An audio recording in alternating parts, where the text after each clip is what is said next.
ఈరోజు పల్నాడు జిల్లాలో పర్యటించిన స్త్రీ శిశు సంక్షేమ శాఖ మరియు గిరిజన సంక్షేమ శాఖ మంత్రివర్యులు శ్రీమతి గుమ్మిడి సంధ్యారాణి గారు జిల్లాలోని గిరిజనుల జీవన విధానాలు, సమస్యలు, అవసరాలపై సమీక్ష నిర్వహించారు.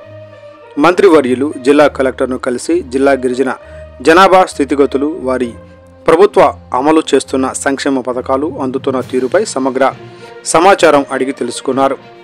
రేషన్ కార్డుల లభ్యత, ఆరోగ్య సేవలు, విద్యా అవకాశాలు, ఆదాయ మార్గాలు, ఇళ్ల నిర్మాణం, పాలనా వ్యవస్థలో గిరిజనుల భాగస్వామ్యం వంటి అంశాలపై మంత్రివర్యులు అడిగి తెలుసుకున్నారు.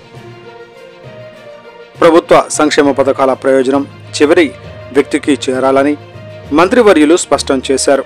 గిరిజనుల అభివృద్ధి కోసం ముఖ్యమంత్రి శ్రీ నారా చంద్రబాబు నాయుడు గారు ఇచ్చిన ఆదేశాలకు అనుగుణంగా చర్యలు తీసుకుంటామని తెలిపారు. ఈ పర్యటనలో మంత్రివర్యుల వెంట పల్నాడు జిల్లా అధికారులు, గిరిజన సంక్షేమ శాఖ సిబ్బంది, స్థానిక ప్రజాప్రతినిధులు పాల్గొన్నారు.